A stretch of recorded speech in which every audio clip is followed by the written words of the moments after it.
तो हेडिंग डालिए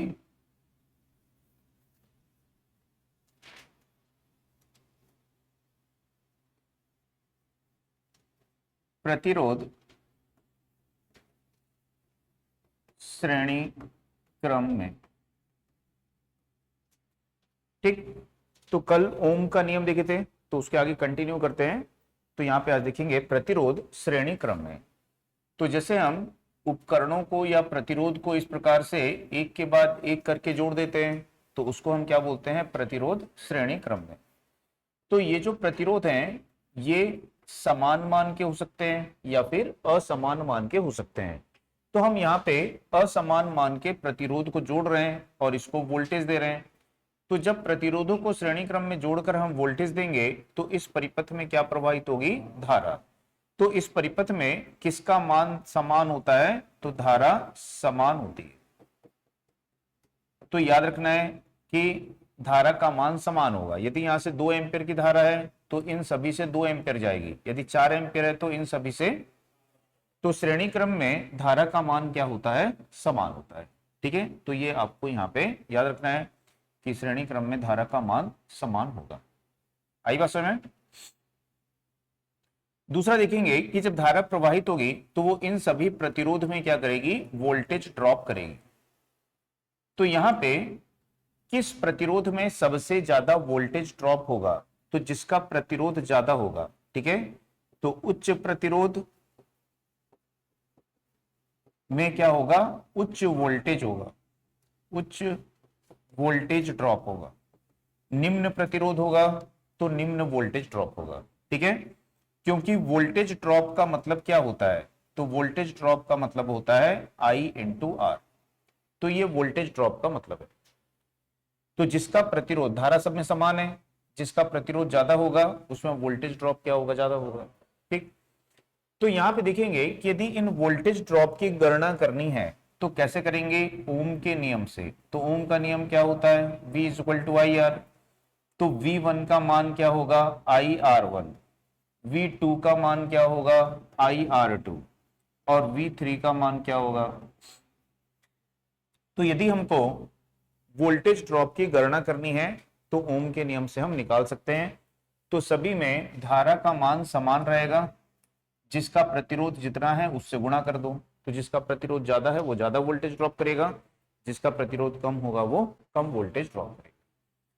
दूसरा क्या होता है कि सर्किट में जो ये हम वोल्टेज दे रहे हैं, ये वोल्टेज कहां जाती है, तो वो इन सभी प्रतिरोध में ड्रॉप होती है।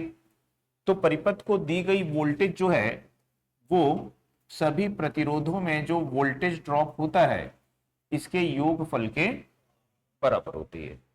तो ये परिपथ की कुल वोल्टेज है, ये परिपथ का कुल वोल्टेज ड्रॉप है, ये पहले प्रतिरोध का है, ये दूसरे प्रतिरोध का है और ये तीसरे प्रतिरोध का ड्रॉप है। तो सभी में क्या कॉमन है, I। तो I को कट कर देंगे तो क्या बच जाएगा यहां पे, तो यहां पे हम देखेंगे कि ये क्या कहलाएगा, इस परिपथ का समतुल्य प्रतिरोध। तो परिपथ का जो समतुल्य प्रतिरोध है वो परिपथ के सभी प्रतिरोधों के योगफल के बराबर होता है। तो यदि श्रेणी परिपथ में प्रतिरोधों की गणना करनी है तो कैसे करेंगे, तो जैसे ये मान लो 5 ओम है, ये 10 ओम है और ये 20 ओम है। तो इस परिपथ का समतुल्य प्रतिरोध क्या होगा, 5 धन 10 धन 20। तो कितना हो जाएगा, ये 35 ओम हो जाएगा। तो श्रेणी परिपथ में प्रतिरोध क्या होता है, सीधे जुड़ जाता है, परिपथ का समतुल्य प्रतिरोध बढ़ जाता है। तो धारा समान होती है, जिसका प्रतिरोध ज्यादा उसमें ज्यादा वोल्टेज ड्रॉप, जिसका प्रतिरोध कम उसमें कम वोल्टेज ड्रॉप होता है। ठीक है, तो ये सब आपको यहां पे याद रखने हैं। दूसरा यहां पे देखेंगे कि यदि इस प्रकार से परिपथ दिया आपको और बोलता है कि भाई इसमें हम यहां पे 24 वोल्ट दिए हैं और ये प्रतिरोध है 2 ओम, ये है 4 ओम और ये है 6 ओम। तो इस परिपथ की धारा निकालिए, इस परिपथ का वोल्टेज निकालिए, है ना, सभी वोल्टेज ड्रॉप को निकालिए। तो सबसे पहले क्या निकाल लोगे, कुल प्रतिरोध। तो कुल प्रतिरोध क्या होगा, 2 धन 4 धन 6, R1 R2 R3। ठीक है, तो कितना हो जाएगा, परिपथ की कुल धारा क्या होगी, कुल वोल्टेज बटा कुल प्रतिरोध। तो कुल वोल्टेज बटा कुल प्रतिरोध कितनी आ जाएगी, तो इन सभी वोल्टेज ड्रॉप को निकालोगे, ये किसके बराबर होगा, IR1, ये IR2 और ये IR3 होगा। ठीक, तो ये 2 गुणित 2 4 वोल्ट हो जाएगा, ये 2 गुणित 4 8 वोल्ट हो जाएगा, और ये 2 गुणित 6 12 वोल्ट हो जाएगा। तो इस तरह से वोल्टेज ड्रॉप की गणना कर सकते हैं। ठीक, अब यहां पे एक होता है वोल्टेज डिवाइडर रूल, यानी वोल्टेज विभाजक नियम। तो श्रेणी परिपथ के लिए क्या, कौन सा रूल का प्रयोग करते हो, वोल्टेज डिवाइडर रूल, कि इनमें वोल्टेज विभाजित हुई है ना, इस स्रोत वोल्टेज को इन सब ने आपस में बांट लिया है, यानी इनमें वोल्टेज विभाजित हुई है, तो उसकी गणना हम एक दूसरे सूत्र से भी कर सकते हैं। यदि हमको V1 निकालना है तो सबसे पहले लेंगे स्रोत वोल्टेज। अब V1 किस में ड्रॉप होगी, R1 में, तो R1 लिखेंगे और परिपथ के सभी प्रतिरोध के योगफल से उसको भाग दे देंगे। ठीक है, यदि V2 निकालना है, परिपथ की कुल वोल्टेज, V2 किस में ड्रॉप होगी, R2 में, और परिपथ के सभी प्रतिरोध के योगफल से उसको भाग दे। V3 निकालना है, कुल वोल्टेज किस में ड्रॉप होगी, R3 में, तो सभी के योगफल से क्या करोगे, उसको भाग। तो इस प्रकार से आप क्या निकाल सकते हो, वोल्टेज की वैल्यू को निकाल सकते हो। ठीक,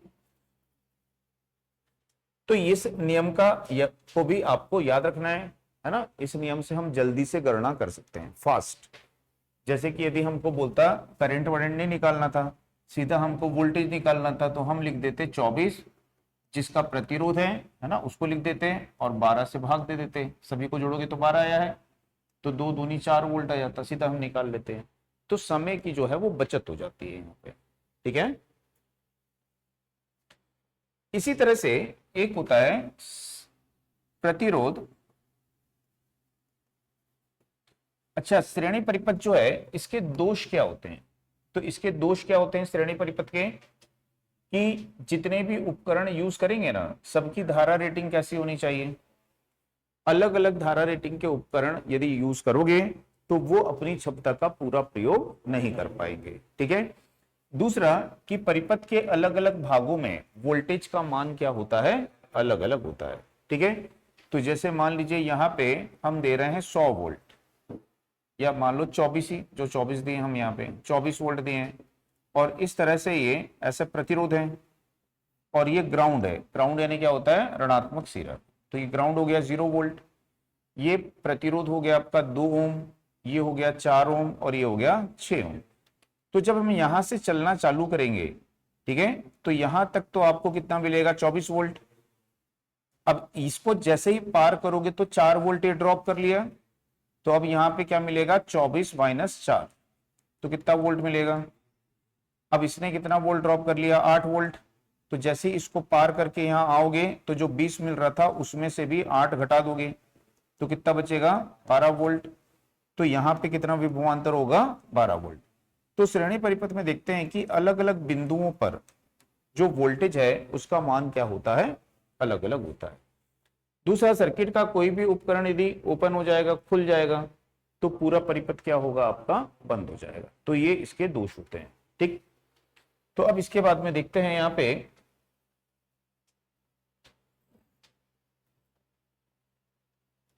प्रतिरोध समांतर क्रम।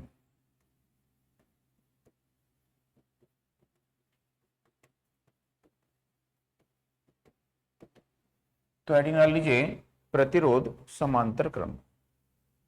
तो जैसे देखेंगे यहां पे इस प्रकार से ये प्रतिरोध है,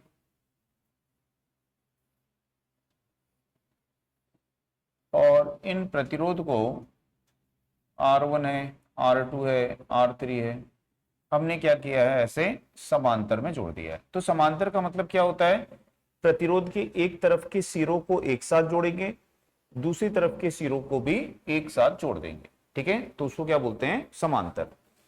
तो उपकरणों को या प्रतिरोध को जब हम समांतर क्रम में जोड़ करके उसको विभवांतर देते हैं, वोल्टेज देते हैं, तो यहां पे क्या होता है, इन सभी उपकरणों में वोल्टेज का मान समान होता है। तो यदि मान लो हम यहाँ पे 24 वोल्ट दे रहे हैं, तो इसको भी 24 वोल्ट मिलेगा, इसको भी 24 मिलेगा, इसको भी 24 मिलेगा। तो ये आपको याद रखना है कि समांतर में क्या समान होता है, तो वोल्टेज समान होती है। तो याद रखना है कि समांतर में वोल्टेज समान होती है। ठीक, तो वोल्टेज का मान समान होता है। अब यहां पे देखेंगे कि ये कितनी धारा लेगा, ये कितनी धारा लेगा, ये कितनी धारा लेगा। तो ये धारा कितनी लेगा, ये कितनी धारा लेगा, ये कितनी धारा लेगा। तो कोई भी उपकरण कितनी धारा लेगा, उसको वोल्टेज तो हमको पता है कितनी मिल रही है, स्रोत वोल्टेज के बराबर। जितना उस उपकरण का प्रतिरोध है उतनी वो धारा लेगा। ठीक है, तो धारा हम कैसे निकालते हैं, तो धारा निकालने के लिए हम वोल्टेज को किससे भाग दे देते हैं। तो ये उपकरण कितनी धारा लेगा, I1, और वो धारा क्या होगी, वोल्टेज बटा उस उपकरण का प्रतिरोध। दूसरा उपकरण कितनी धारा लेगा, तो जितना उसका प्रतिरोध है।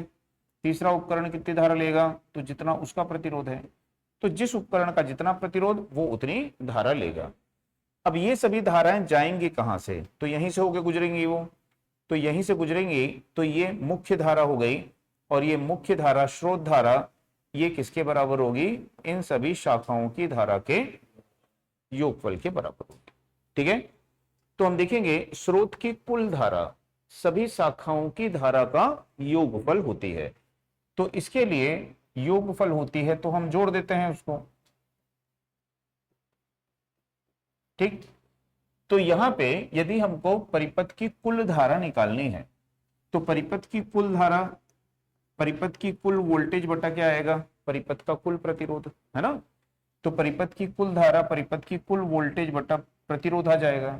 ये पहली शाखा पहली ब्रांच हो गई, ये दूसरी शाखा दूसरी ब्रांच हो गई, ये तीसरी शाखा तीसरी ब्रांच हो गई। सब में क्या कॉमन है, वोल्टेज। तो वोल्टेज को कॉमन लेके काट दो, तो क्या बच जाएगा आपके पास में यहाँ पे।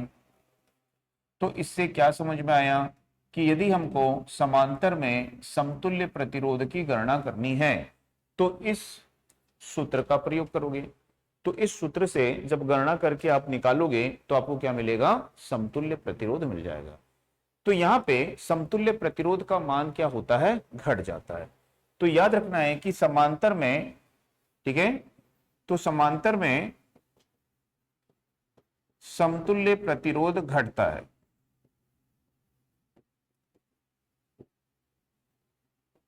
समझ में आ गया, तो घट जाता है। कितना घट जाता है, तो परिपथ के सबसे छोटे प्रतिरोध से भी कम हो जाता है। यदि ये 1 ओम है, ये 10 ओम है और ये 100 ओम है, तो इसका जो प्रतिरोध होगा वो कितना होगा, तो परिपथ के सबसे छोटे प्रतिरोध से भी कम हो जाएगा, यानी 1 ओम से भी कम हो जाएगा। ठीक है, तो परिपथ का समतुल्य प्रतिरोध जो होता है, परिपथ के सबसे छोटे प्रतिरोध से भी कम होता है। समझ में आया ये। तो परिपथ का समतुल्य प्रतिरोध जो होगा परिपथ के सबसे छोटे प्रतिरोध से भी कम हो जाएगा। अब समांतर शाखाओं की संख्या को यदि हम कम कर देंगे तो प्रतिरोध क्या हो जाएगा, बढ़ जाएगा। ठीक है, समांतर शाखाओं की संख्या को यदि कम कर दिए, 3 शाखाएं थी अब 1 कर दिए, तो समतुल्य प्रतिरोध क्या होगा, बढ़ जाएगा। और यदि हम समांतर शाखाओं की संख्या को बढ़ाते हैं तो समतुल्य प्रतिरोध क्या होता है, घट जाता है। ठीक है, तो याद रखना है समांतर शाखाओं की संख्या बढ़ाने पर समतुल्य प्रतिरोध घटता है, और यदि शाखाओं की संख्या कम करोगे तो प्रतिरोध बढ़ता है। ठीक है, तो ये सब इंपॉर्टेंट पॉइंट होते हैं, एकदम याद रखना है। तो यहां पे ये समझ में आया। तो यहां पे देखेंगे कि 1/R को हम क्या लिखते हैं, चालकता। तो ये परिपथ की कुल चालकता, परिपथ की सभी शाखाओं की चालकता का योगफल होती है। ठीक है, दूसरा, समांतर में उपकरणों की परिपथ की कुल पावर सभी उपकरणों की पावर रेटिंग का योगफल होती है। तो जैसे कि आपके घर में है ना, जो वायरिंग की गई है वो कैसे की गई है, समांतर में की गई है। यदि आप अपने घर में एक बल्ब लगाए हो 100 वाट का, दूसरा बल्ब लगाए हो 200 वॉट का, तीसरा बल्ब लगाए हो 300 वॉट का, तो आपके परिपथ की कुल शक्ति कितनी हो जाएगी? तो जितने पावर रेटिंग के उपकरण लगाते हैं उतनी ही पावर आपके परिपथ की हो जाती है। तो समांतर में उपकरणों की पावर रेटिंग क्या होती है? सीधे जुड़ जाती है। ठीक है, तो ये सब आपको यहां पे ध्यान में रखना है। तो समांतर परिपथ के लाभ क्या होते हैं? तो समांतर परिपथ का लाभ होता है कि सभी उपकरणों में वोल्टेज का मान समान होता है। ठीक है। दूसरा, यदि कोई भी उपकरण ओपन हो जाएगा, खराब हो जाएगा, तो बाकी उपकरण आपके चालू रहेंगे। ठीक। तीसरा, अलग अलग क्षमता के उपकरण, अलग अलग धारा क्षमता के उपकरण आप लगा सकते हो। ठीक है, क्योंकि हर शाखा की धारा अलग अलग होती है। तो इसलिए घरेलू लाइट वायरिंग या इंडस्ट्रियल लाइट वायरिंग या फैक्ट्रियों में की जाने वाली लाइट वायरिंग में हम कौन से परिपथ का प्रयोग करते हैं? समांतर परिपथ का प्रयोग करते हैं। आई बात समझ में?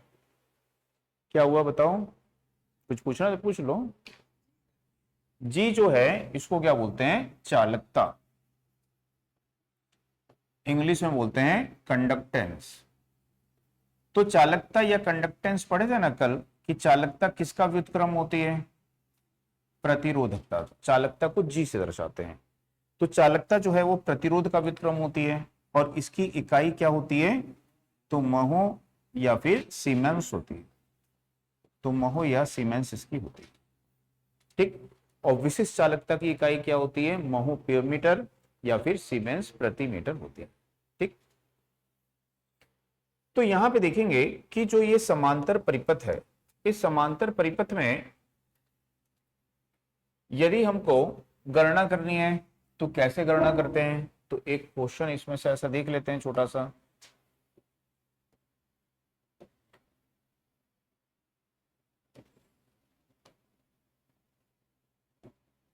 तो जैसे मान लो यहां पे हम 24 वोल्ट दे रहे हैं, और ये है 4, 8 और ये है 12। ठीक है। तो यहां पे आप इसका प्रतिरोध कैसे निकालोगे? तो समतुल्य प्रतिरोध कैसे निकालोगे? तो 1/R, 1/4, 1/8 और क्या करोगे? 1/12 करोगे। तो इसका जो एलसीएम है वो कितना आ जाएगा? 24 आ जाएगा। तो 6 चौक 24, 8 तिया 24, 12 दूनी 24। तो 6 3 9 और 2 क्या होगा? 11/24। तो ये किसका मान है? तो आर का मान क्या हो जाएगा? 24/11। ठीक। अब यदि हमको इस परिपथ में धाराएं निकालनी है, I1 I2 I3 निकालना है, तो I1 का मान क्या होगा? V/R1। I2 का मान क्या होगा? V/R2। और I3 का मान क्या होगा? V/R3। तो V यानी 24 वोल्ट दिए हम यहाँ पे, R1 आपका है 4, तो कितनी करंट आएगी? 6। 24 8 कितनी आएगी? 3 एम्पियर। और 24 और 12 कितनी आएगी? 2 एम्पियर। तो जो आई होगी वो आई इन सब का योगफल हो जाएगी, सबको जोड़ दोगे तो कितना आ जाएगा? या फिर आप आई का मान ऐसे भी निकाल सकते हो, V/R। तो V कितना है? 24। ये कितना है? 24/11। ठीक। तो 24 24 कट जाएगा, 11 ऊपर आ जाएगा, तो 11 एम्पियर आ जाएगी। ठीक है ना? तो इस तरह से हम यहाँ पे समांतर परिपथ में प्रतिरोध, धारा, इन सब की गणना कर सकते हैं। अब समांतर परिपथ में यूज करते हैं धारा विभाजक नियम। तो धारा विभाजक नियम का होता है मतलब करंट डिवाइडिंग रूल। तो धारा विभाजक नियम, करंट डिवाइडिंग रूल का क्या मतलब होता है? कि जैसे मान लो कोई आपका ये परिपथ है,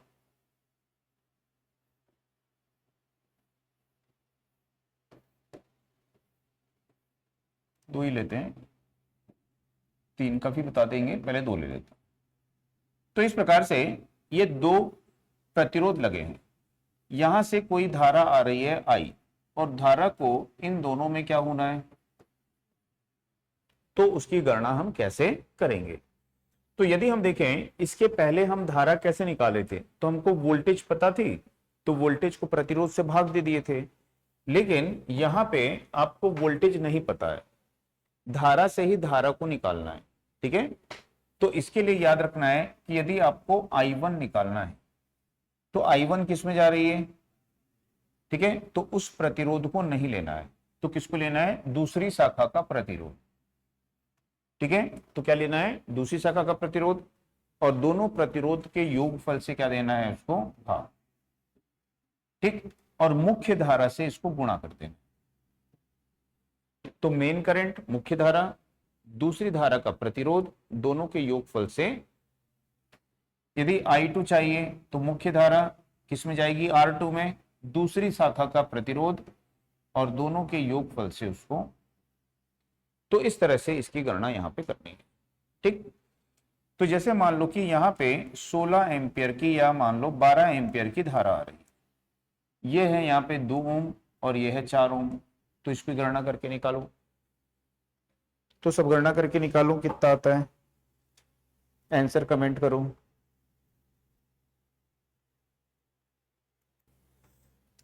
ठीक है, तो कितना आया इसमें 8 और इसमें कितना आया 4। तो जिसका प्रतिरोध कम है उससे ज्यादा धारा जाएगी, जिसका प्रतिरोध ज्यादा है उससे कम धारा जाएगी, ठीक है। तो इस तरह से आप गणना करके उसको आसानी से निकाल सकते हो। अब इसके बाद में देखते हैं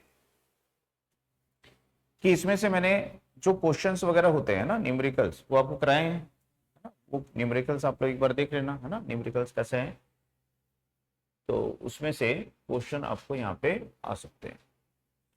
दूसरा यहाँ पे देखेंगे कि एक होता है खुला परिपथ,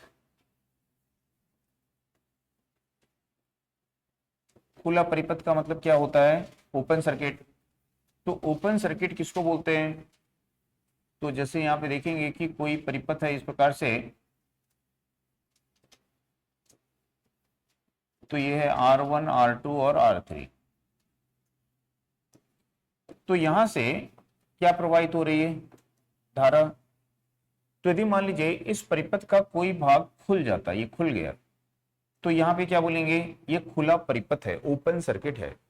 तो ओपन सर्किट जो है, खुला परिपथ जो है, इसके इन दोनों खुले बिंदुओं के मध्य का प्रतिरोध क्या होगा, तो खुले बिंदुओं के मध्य का प्रतिरोध कितना होता है, अनंत ओम हो जाता है। तो याद रखना है ओपन सर्किट में प्रतिरोध कितना रहेगा। तो ठीक इसी तरह से खुला स्विच जो होता है, ओपन स्विच होता है, तो इसका प्रतिरोध कितना होगा, अनंत ओम होगा। तो खुले स्विच का प्रतिरोध अनंत ओम होता है, ठीक। तो यहां से कितनी धारा जाएगी, 0। तो इसमें प्रवाहित धारा का मान क्या होगा, 0 होगा। लेकिन यदि बोलता है कि इन दोनों बिंदुओं के मध्य का जो विभवांतर होगा, जैसे एक वोल्ट मीटर यदि लगा दें यहाँ पे, तो ये वोल्ट मीटर क्या नापता है, विभवांतर। तो वो वोल्ट मीटर इन दोनों बिंदुओं के मध्य विभवांतर मापेगा, तो वो विभवांतर कितना मापेगा, ठीक है। तो इस विभवांतर का मान किसके बराबर होगा, स्रोत वोल्टेज के बराबर। यदि मान लीजिए 220 की वोल्ट है, तो यहां पे भी कितनी मिलेगी। तो याद रखना है कि खुले हुए बिंदुओं के मध्य जो विभवांतर होगा वो किसके बराबर होगा, स्रोत वोल्टेज के बराबर होगा, ठीक है। तो इसीलिए कभी भी यदि परिपथ खुला हुआ है और हम ऐसे खड़े हैं, हम ऐसे खड़े हैं और हम कहाँ पे खड़े हैं, तो इंसुलेटर पे, इंसुलेशन पे, लकड़ी के स्टूल पे खड़े हो, ठीक है। और लकड़ी के स्टूल पे खड़े हैं तो हमको क्या बोला जाता है कि लकड़ी के स्टूल पे खड़े हो तो आपको विद्युत झटका नहीं लगेगा, ये बोला जाता है। लेकिन लकड़ी के स्टूल पे खड़े होके यदि आप एक हाथ से इसको और एक हाथ से इसको छू दोगे तो आपको क्या लगेगा, झटका लगेगा, क्योंकि आप इस परिपथ का एक हिस्सा बन गए हो, ठीक है। तो अब यहां से जो धारा है वो आपके शरीर से ऐसे होते हुए जाएगी, इस हाथ से प्रवेश करेगी, इस हाथ से निकल जाएगी ऐसे, तो आपको क्या लगेगा, झटका लगेगा वहां पे, ठीक है। तो परिपथ को कब छूना है कब नहीं छूना है, समझ में आया। तो यदि खुला हुआ परिपथ है तो उसके दोनों सिरों को अपने दोनों हाथों से कभी नहीं पकड़ना है। कभी भी परिपथ में यदि आप लकड़ी के स्टूल पे खड़े हो ना, तो क्या करना है, सिर्फ एक ही तार को छू सकते हो आप। यदि दोनों हाथ से केवल एक ही तार को छूओगे तब झटका नहीं लगेगा, क्योंकि आपके शरीर से धारा जाएगी क्या, नहीं जा सकती है। या दोनों हाथों से इस तार को छुएगा तो झटका लगेगा क्या? क्योंकि आपके शरीर से धारा नहीं जाएगी। लेकिन यदि आप दोनों हाथों से इसको एक एक हाथ से पकड़ लेते हो तो आप परिपथ को पूर्ण कर देते हो, और परिपथ जब भी पूर्ण होगा तो आप उसका एक हिस्सा बन गए हो, तो आपके शरीर से धारा प्रवाहित होगी तो झटका लगेगा। ठीक है, तो समझ में आ गया? तो जैसे मैंने बताया था इस तरह से क्वेश्चन ऐसा यदि देगा और यहाँ पे वोल्टेज दिया है मान लो 240 वोल्ट, और ऐसा प्रतिरोध दे दिया है आपको R1 R2 R3, और बोलेगा प्रतिरोध R2 ओपन हो गया है, खुल गया है, तो वोल्ट मीटर का पाठ्यांक क्या होगा? तो 240 वोल्ट होगा। ठीक है, तो यदि प्रतिरोध खुल जाएगा तो वोल्ट मीटर का पाठ्यांक किसके बराबर होगा? स्रोत वोल्टेज के बराबर होगा। इसके बाद में लघु परिपथ होता है। लघु परिपथ का मतलब क्या होता है? शॉर्ट सर्किट होता है। तो लघु परिपथ शॉर्ट सर्किट किसको बोलते हैं? तो जैसे देखेंगे यहां पे इस प्रकार से एक परिपथ है, ठीक। तो जैसे देखेंगे कि ये एक परिपथ है R1 R2 और R3, और ये सप्लाई स्रोत है। तो इस परिपथ में अभी जो धारा जा रही है, अभी कोई शॉर्ट सर्किट नहीं है, तो इस परिपथ में जो धारा जा रही है उसकी गणना कैसे करोगे? तो वोल्टेज बटा प्रतिरोध, इससे गणना कर लोगे, ठीक। अब यदि बोलता है कि एक चालक तार लेते हैं और उसके द्वारा इस परिपथ के इन दोनों बिंदुओं को जोड़ देते हैं, तो यदि किसी चालक तार से परिपथ के किन्हीं दो बिंदुओं को आपस में ऐसे जोड़ दिया गया है, तो क्या कर दिया हमने? वहां पे शॉर्ट सर्किट कर दिया। तो यहां पे हमने क्या कर दिया है? शॉर्ट सर्किट कर दिया। तो यहां पे जो बिंदु ए है और बिंदु बी है, इन दोनों के मध्य क्या हो गया है? शॉर्ट सर्किट हो गया, लघु परिपथ हो गया है। ठीक है, तो परिपथ में अब धारा कहां से जाएगी? तो परिपथ में अब धारा यहां से जाएगी, इस R2 से नहीं जाएगी। तो पहले परिपथ बड़ा था आपका, अब परिपथ आपका छोटा हो गया, यानी लघु परिपथ हो गया। ठीक है, तो यहां पे देखेंगे कि जो शॉर्ट सर्किट होता है, इस शॉर्ट सर्किट में ये जो शॉर्ट सर्किट बिंदु हैं, ये दोनों बिंदुओं के बीच हुआ शॉर्ट सर्किट। तो शॉर्ट सर्किट बिंदुओं के मध्य का जो प्रतिरोध होता है उसका मान क्या होता है? 0 ओम होता है। तो शॉर्ट सर्किट बिंदुओं के मध्य प्रतिरोध क्या होगा? 0 ओम होगा। अब इसका कोई रोल नहीं है, इसका मान हो गया 0 इस परिपथ के लिए। ठीक है, दूसरा, जब प्रतिरोध 0 है तो वोल्टेज कौन ड्रॉप करता है? प्रतिरोध करता है। तो जब प्रतिरोध ही 0 हो गया है तो वोल्टेज ड्रॉप भी क्या होगी? 0 हो जाएगी। तो हम देखेंगे कि शॉर्ट सर्किट बिंदु है ये, तो शॉर्ट सर्किट बिंदुओं के मध्य जो वोल्टेज ड्रॉप है वो क्या हो जाएगी? 0 वोल्ट हो जाएगी। यानी कि इन दोनों में कितना वोल्टेज मिलेगा? यहाँ पे 0 विभवांतर मिलेगा। ठीक है, और धारा का मान क्या होगा? बढ़ जाएगा। लेकिन यदि शॉर्ट सर्किट यहां पे होता है, यहां पे मतलब कि सप्लाई स्रोत के टर्मिनल पर होता है, तो ये जो शॉर्ट सर्किट है ये सबसे खतरनाक शॉर्ट सर्किट होता है। तो इसको क्या बोलते हैं? डेड शॉर्ट सर्किट बोलते हैं। तो यदि बोलेगा कि सबसे ज्यादा धारा कौन से शॉर्ट सर्किट में प्रवाहित होती है, तो डेड शॉर्ट सर्किट में सबसे ज्यादा धारा प्रवाहित होती है। ठीक है, क्योंकि अब यहां पे देखिए, यहां तो ये प्रतिरोध थे जो धारा को सीमित कर रहे थे। अब यहां पे कोई प्रतिरोध है क्या? अब धारा इसी लूप में प्रवाहित होगी, इसी वलय में। तो यहां कोई प्रतिरोध है क्या? तो जब कोई प्रतिरोध नहीं है तो अब जो धारा है वो धारा का मान क्या हो जाएगा? प्रतिरोध 0, तो धारा कितनी हो जाएगी? अनंत एम्पियर हो जाएगी।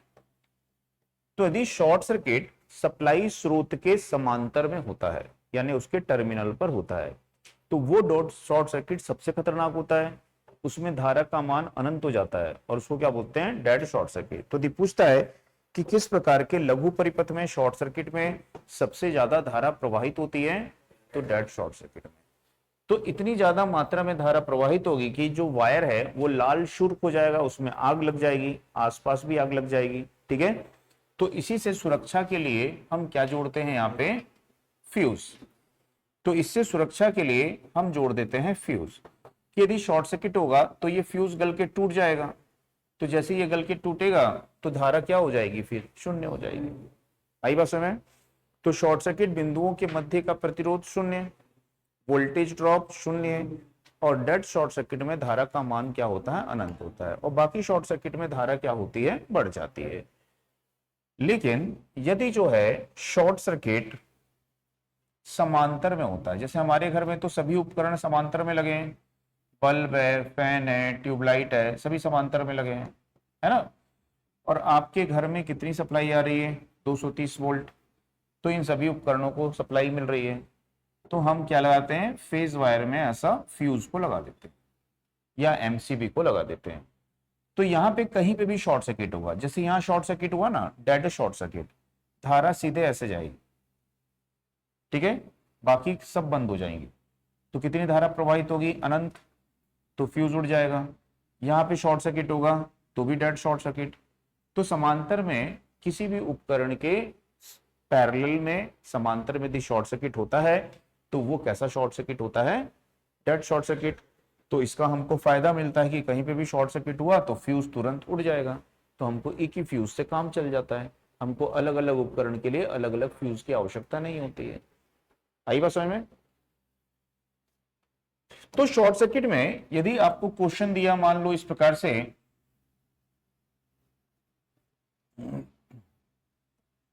और बोला कि यहां पे ये है 2 ओम, ये है 4 ओम, और ये 6 ओम, और यहाँ पे इस प्रकार से दे दिया ऐसे, और बोला कि इसका प्रतिरोध ज्ञात करो। तो यहाँ पे देखेंगे ये क्या है, ये एक चालक तार है। तो चालक तार है मतलब इसने क्या कर दिया, यहाँ पे शॉर्ट सर्किट कर दिया। शॉर्ट सर्किट कर दिया मतलब इसका प्रतिरोध कितना हो गया, शून्य हो गया, ठीक है। तो यहाँ पे अब धारा कैसे जाएगी, धारा यहाँ से आएगी, यहाँ से जाएगी ऐसे। धारा हमेशा कौन सा मार्ग चुनती है, जहां पे उसका प्रतिरोध कम होता है, ठीक है। तो धारा यदि ये नहीं होता, यदि ये नहीं होता तो धारा यहां से आती, इन तीनों से जाती, लेकिन यहां पे देखेंगे कि ये शॉर्ट सर्किट है तो धारा यहां से आएगी, यहां से जाएगी। तो अब इस परिपथ में कितने प्रतिरोध कार्य कर रहे हैं, तो एक ये कर रहा है और ये, तो इस परिपथ का कुल प्रतिरोध जो होगा उसको कौन निर्धारित करेगा, ये दोनों करेंगे। ये दोनों कैसे जुड़ गए हैं, श्रेणी में, तो कितनी प्रतिरोध हो जाएगा इसका, आई बात समझ में? तो इस तरह से याद रखना है कि किसी भी उपकरण या प्रतिरोध के समांतर में यदि शॉर्ट सर्किट होता है तो उस शॉर्ट सर्किट को क्या बोलते हैं, डेड शॉर्ट सर्किट बोलते हैं, ठीक है। इतना समझ में आया? ठीक, आगे देखते हैं अब व्हीटस्टोन ब्रिज। हेडिंग डालिए इसमें,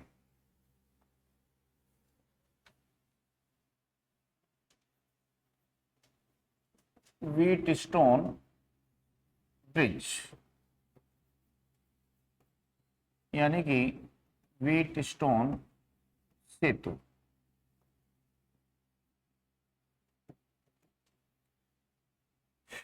तो व्हीटस्टोन ब्रिज या व्हीटस्टोन सेतु का क्या मतलब होता है? तो हम क्या करते हैं, जो प्रतिरोध है ना, व्हीटस्टोन सेतु का प्रयोग हम क्यों करते हैं, तो जो अज्ञात प्रतिरोध होता है, अननोन रेजिस्टेंस होता है, तो अज्ञात प्रतिरोध, अननोन रेजिस्टेंस के मान को ज्ञात करने के लिए इसका प्रयोग किया जाता है, ठीक है। तो समझ में आया? तो व्हीटस्टोन सेतु का प्रयोग हम काय के लिए करते हैं, अज्ञात प्रतिरोध का मान ज्ञात करने के लिए इसका प्रयोग यहाँ पे करते हैं। तो ये जो व्हीटस्टोन सेतु होता है इसमें इस प्रकार से भुजाएं होती हैं, ऐसे भुजाएं होती हैं यहाँ पे, और इन भुजाओं में क्या लगा होता है, यहाँ पे गैल्वेनोमीटर यहाँ पे ऐसा लगा होता है, ठीक है। तो यहाँ पे ये पी क्यू आर एस, ये हम वोल्टेज इसको देते हैं यहाँ पे। तो यहाँ पे देखते हैं कि जो पी क्यू और एस है ये हैं ज्ञात प्रतिरोध होते हैं, और जो आर है इसको क्या बोलते हैं, अज्ञात प्रतिरोध बोलते हैं। जो एस है इसको बोलते हैं मानक प्रतिरोध, यानी कि स्टैंडर्ड प्रतिरोध। तो ये किस पदार्थ का बनाया जाता है, तो मैग्नीन या यूरेका का बनाया जाता है, क्योंकि उसमें प्रतिरोध ताप गुणांक क्या होता है, शून्य या नगण्य होता है। तापक्रम के कारण प्रतिरोध परिवर्तित नहीं होता है। तो ये एक परिवर्ती प्रतिरोध है जिसका प्रतिरोध ताप गुणांक शून्य है। ठीक है, तो ये भी क्वेश्चन आता है एग्जाम में, ध्यान रखिएगा।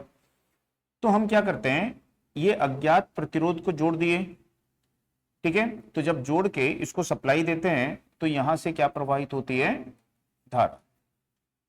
तो हम क्या करते हैं, इस प्रतिरोध को एडजस्ट करते हैं, व्यवस्थित करते हैं।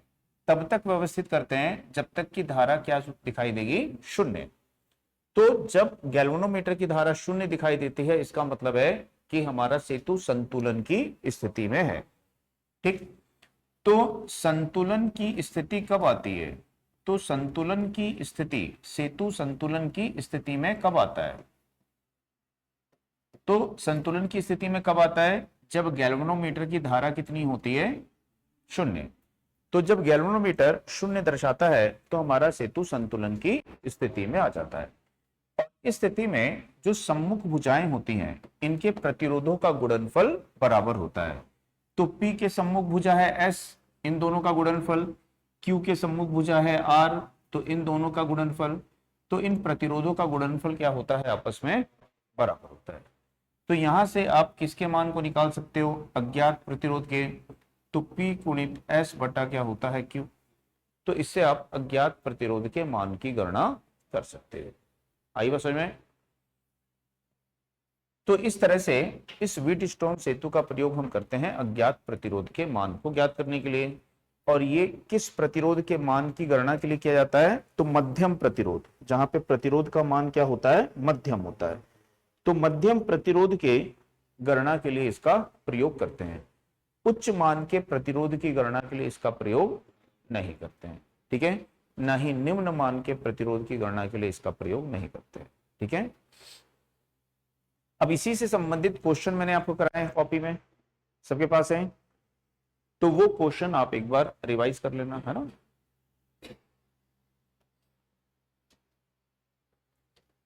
अब इसके बाद में व्हीटस्टोन सेतु हो गया, तो इसके बाद में आपको देखना है कि आदर्श वोल्टेज स्रोत किसको बोलते हैं। तो आदर्श वोल्टेज स्रोत, तो आदर्श वोल्टेज स्रोत किसको बोलते हो,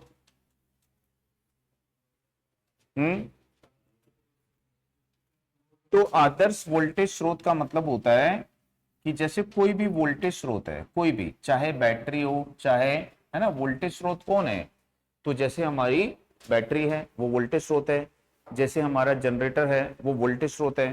तो कोई भी वोल्टेज स्रोत होगा तो उस वोल्टेज स्रोत में एक होती है ईएमएफ और दूसरा होता है उस वोल्टेज स्रोत का आंतरिक प्रतिरोध। तो ये वोल्टेज स्रोत का है आंतरिक प्रतिरोध। ठीक, तो आदर्श वोल्टेज स्रोत का मतलब होता है कि इस स्रोत के टर्मिनल पे यदि हम भार को जोड़ते हैं तो इसकी टर्मिनल वोल्टेज में कोई परिवर्तन होना नहीं चाहिए, तो उसको क्या बोलते हैं, आदर्श वोल्टेज स्रोत बोलते हैं। जैसे उदाहरण के लिए मान लीजिए कि इस स्रोत की ईएमएफ है 100 वोल्ट। अभी कैसा है, खुला परिपथ है, ओपन सर्किट है ये, तो ओपन सर्किट वोल्टेज किसके बराबर होती है, ईएमएफ के बराबर होती है। तो यहां पे आपको कितनी वोल्टेज मिलेगी, 100 वोल्ट मिलेगी। ठीक, अब यदि हम यहाँ पे भार को जोड़ दें, तो ये हमने एक भार जोड़ दिया, एक रेजिस्टेंस जोड़ दिया यहाँ पे 10 ओम का। तो यदि हम भार को यहाँ पे जोड़ेंगे तो बोल रहा है ये वोल्टेज अभी भी 100 वोल्ट ही रहनी चाहिए, इसमें कोई परिवर्तन होना नहीं चाहिए। यदि ये वोल्टेज स्थिर रहेगी तो इसको क्या बोलेंगे कि एक आदर्श वोल्टेज स्रोत है। तो होता क्या है कि जब हम लोड को जोड़ते हैं तो अब यहां से धारा प्रवाहित होती है ना, धारा आएगी लोड में ऐसे। तो जब धारा आएगी तो इसके आंतरिक प्रतिरोध से भी धारा जाएगी, तो इसमें क्या करेगी, वो वोल्टेज ड्रॉप कर देगी। तो यदि यहाँ पे वोल्टेज ड्रॉप हो गया है तो ये 100 नहीं मिलेगी, 100 में से 10 तो इसने ड्रॉप कर लिया, तो अब यहाँ पे कितनी मिलेगी, तो अब इसको हम आदर्श वोल्टेज स्रोत नहीं बोल सकते हैं। तो वोल्टेज क्यों ड्रॉप हुई, क्यों कम हो गई, क्यों, क्योंकि यहाँ पे ड्रॉप हुआ, इसके कारण कम हुई। तो क्यों ड्रॉप हुआ, इस प्रतिरोध के कारण। यदि प्रतिरोध का मान शून्य होता तो वोल्टेज ड्रॉप शून्य होता। तो इसका मतलब है कि जो आदर्श वोल्टेज स्रोत होगा उसका आंतरिक प्रतिरोध क्या होना चाहिए, शून्य ओम होना चाहिए। तो ये आपको याद रखना है कि आदर्श वोल्टेज स्रोत जो होता है उसका आंतरिक प्रतिरोध क्या होना चाहिए, शून्य ओम होना चाहिए, क्योंकि वो आंतरिक प्रतिरोध क्या करता है, वोल्टेज को ड्रॉप कर लेता है और टर्मिनल वोल्टेज को घटा देता है। तो आदर्श वोल्टेज स्रोत किसको बोलते हैं, जिसकी टर्मिनल पे लोड परिवर्तित करने पे, भार परिवर्तित करने पर उसकी टर्मिनल वोल्टेज में कोई परिवर्तन नहीं होता है, स्थिर रहती है। ठीक है, और वो कब संभव है, जब उसका आंतरिक प्रतिरोध क्या होगा, शून्य। तो आदर्श वोल्टेज स्रोत का आंतरिक प्रतिरोध क्या होता है, शून्य ओम होता है। ठीक। दूसरा होता है आदर्श धारा स्रोत, यानी आइडल करंट स्रोत।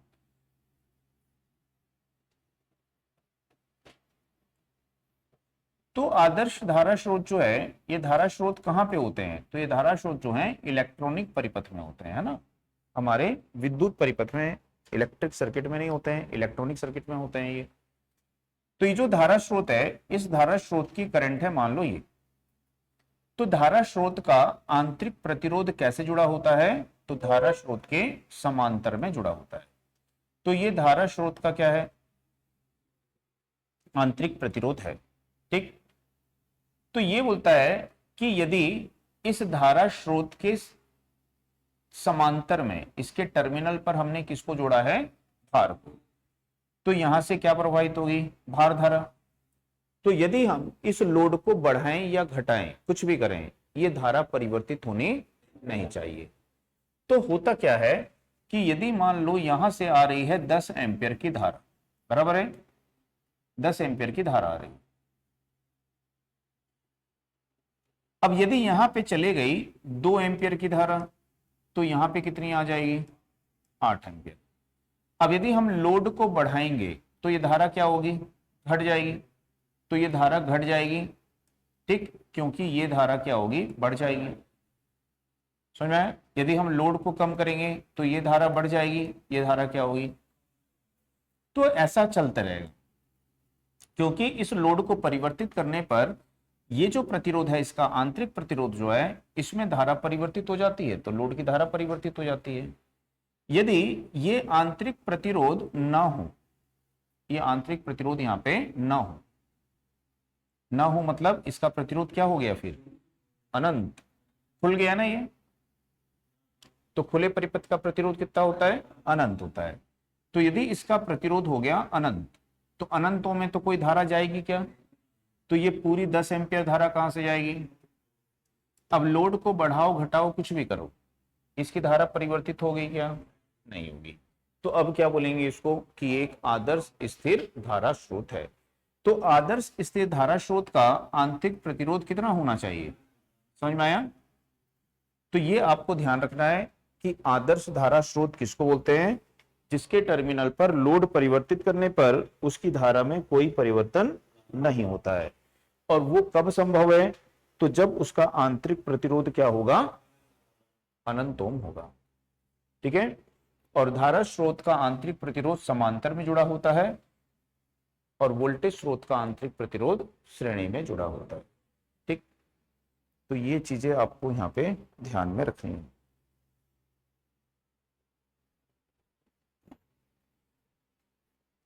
इसके बाद में देखेंगे किरचॉफ का नियम। तो किरचॉफ का नियम होता है, किरचॉफ लॉ होता है, उसको देखते हैं।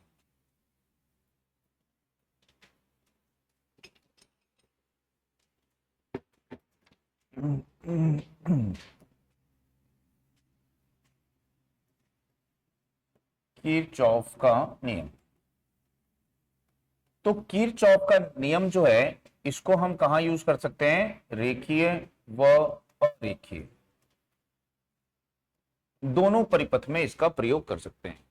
तो किरचॉफ के नियम का प्रयोग लीनियर, नॉन लीनियर, रेखीय, अरेखीय दोनों परिपथ में किया जा सकता है। ठीक। दूसरा कि ये जो नियम है हम एसी और डीसी दोनों परिपथ में प्रयोग कर सकते हैं, लेकिन जहां पे वितरित पैरामीटर होते हैं, तो वितरित पैरामीटर के परिपथ में ये नियम लागू नहीं होता है।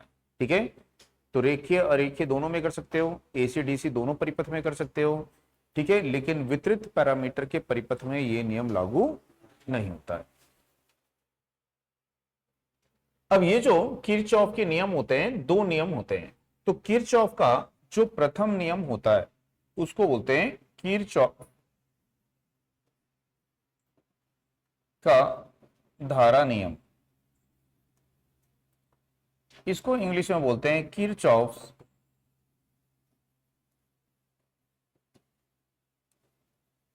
करंट लॉ, KCL इसको बोलते हैं, या बोलते हैं इसको पॉइंट लॉ। तो पॉइंट लॉ इसको यहां पे बोलते हैं, या इसको बिंदु नियम बोल सकते हो, पॉइंट लॉ। ठीक,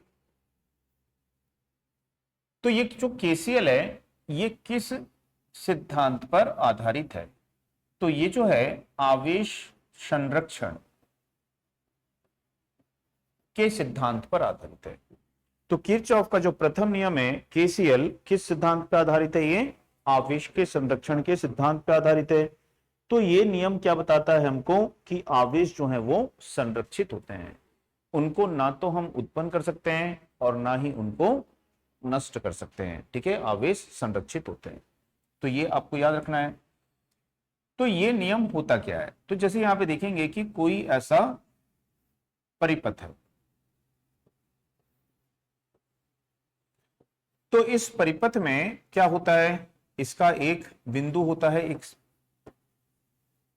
संधि होती है, एक जंक्शन होता है इसका।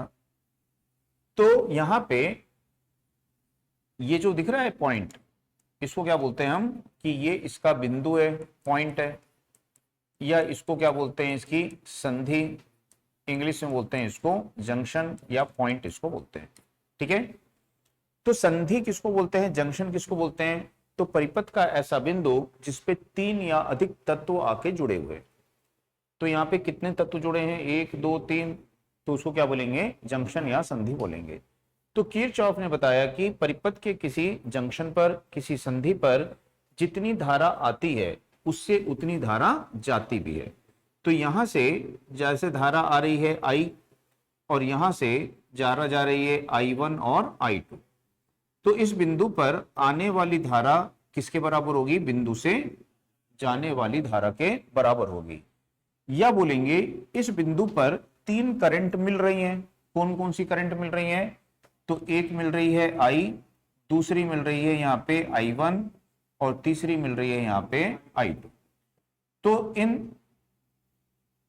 इन तीनों करंट का जो बीजगणितीय योग है वो क्या होगा, 0 होगा। बात समझ में आई?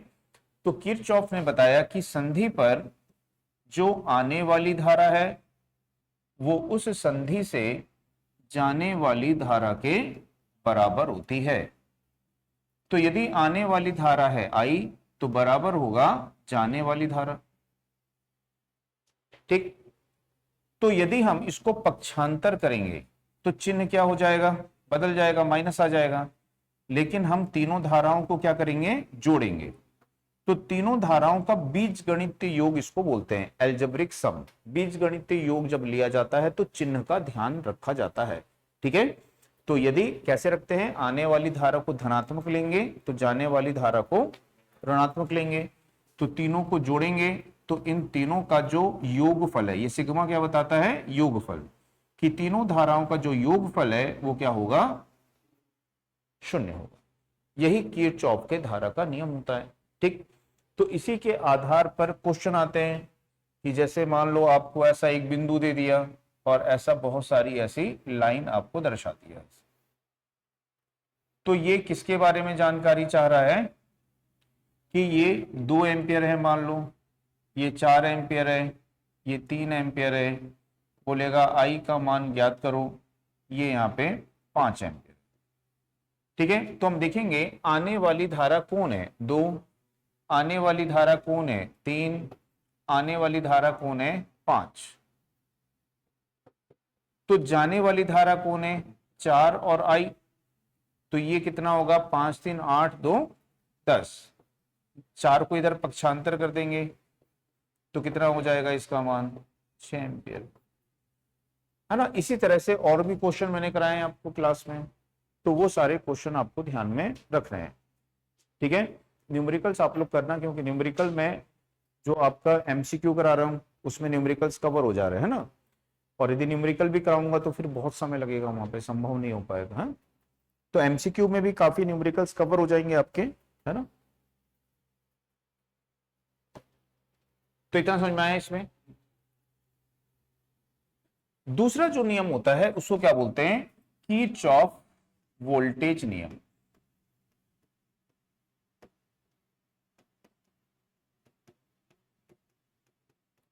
और वोल्टेज नियम को क्या बोलते हैं, पाश, पाश का नियम। तो इसको बोलते हैं किरचॉफ वोल्टेज लॉ, केवीएल या मेश लॉ, पॉश को बोलते हैं मेश लॉ। तो ये किरचॉफ का सेकंड लॉ है। तो ये किस प्रिंसिपल पर बेस्ड है यहां पे, तो ये ऊर्जा संरक्षण के सिद्धांत पे है। तो याद रखना कि दूसरा जो नियम है वो ऊर्जा संरक्षण के सिद्धांत पर आधारित है, कि ऊर्जा जो है वो न तो उत्पन्न की जा सकती है और न ही वो नष्ट की जा सकती है, ठीक है। परिपथ में जितनी ऊर्जा होगी, ठीक है, वो ऊर्जा नष्ट नहीं की जा सकती है, उसको ना ही उत्पन्न किया जा सकता है। तो ऊर्जा के संरक्षण के सिद्धांत पर ये आधारित होता है। तो ये नियम कब लागू होता है, तो परिपथ का कोई भी क्लोज लूप होना चाहिए, बंद पाश होना चाहिए। तो बंद पाश में ही ये नियम जो होता है लागू होता है, ठीक है। तो जैसे मान लो ये आपकी ईएमएफ है और ये एक बंद पाश है जिसमें ये सभी प्रतिरोध हैं, तो इसमें क्या प्रवाहित हो रही है, धारा। तो इसके कारण इन सभी में क्या होगा, आईआर ड्रॉप होगा, ठीक है। तो किरचॉफ का द्वितीय नियम बताता है कि परिपथ के किसी बंद पाश में, क्लोज लूप में, ठीक है, होने वाले आईआर ड्रॉप और उस परिपथ में जो क्लोज लूप है उसमें जो ईएमएफ है, इनका बीजगणितीय योग क्या होता है, शून्य होता है। तो ईएमएफ और जो आईआर ड्रॉप है,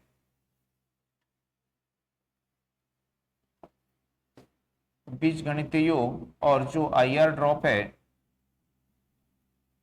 इनका जो बीजगणितीय योग है उसका मान क्या होगा, यहां पे शून्य होगा। बात समझ में आई। तो जैसे हम पढ़ते हैं ना कि परिपथ को दी गई वोल्टेज परिपथ में होने वाले वोल्टेज ड्रॉप के योगफल की क्या होती है, बराबर होती है। तो जब इसको पक्षांतर करोगे तो ये सभी चिन्ह क्या हो जाएंगे, माइनस हो जाएंगे। लेकिन बोल रहा है कि इन सभी को आपको क्या करना है, जोड़ना है, ठीक है। तो जब जोड़ेंगे तो इनका योगफल क्या हो जाएगा, शून्य हो जाएगा। तो इसको लिखा ऐसे जाता है, सर्किट की ईएमएफ और सर्किट में होने वाले आईआर ड्रॉप का योगफल क्या होता है, 0 होता है। बीजगणितीय योग क्या होता है। तो किरचॉफ का द्वितीय नियम किससे संबंधित होता है, ईएमएफ और आईआर ड्रॉप से संबंधित होता है, ठीक है, समझ में आया। तो ये किरचॉफ के नियम हो गए, ठीक। तो इस तरह से ये किरचॉफ का वोल्टेज का नियम है।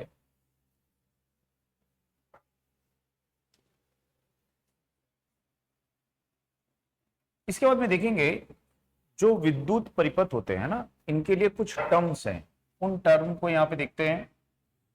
तो विद्युत परिपथ के पद,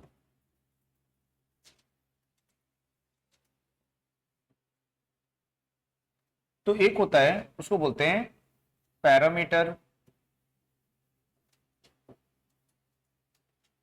या कांस्टेंट या एलिमेंट, तो इसको बोलते हैं तत्व। तो परिपथ के जो तत्व होते हैं वो किसको बोलते हैं। तो जैसे हम देखते हैं कि परिपथ में क्या होता है, प्रतिरोध होता है, ठीक है। तो परिपथ में प्रतिरोध होता है, परिपथ में प्रेरक होता है और परिपथ में संधारित्र की धारिता होती है। तो परिपथ में रेजिस्टेंस है, इंडक्टेंस है और कैपेसिटेंस है। तो ये क्या कहलाते हैं, परिपथ के एलिमेंट्स या पैरामीटर कहलाते हैं, ठीक है। और ये जो होते हैं इनका मान कैसा होता है, नियत होता है, कांस्टेंट होता है। तो इनका मान नियत होता है, कांस्टेंट होता है, तो इसलिए इसको परिपथ के नियतांक भी बोलते हैं कि ये परिपथ के क्या है, नियतांक है, ये परिपथ के कांस्टेंट है, ठीक।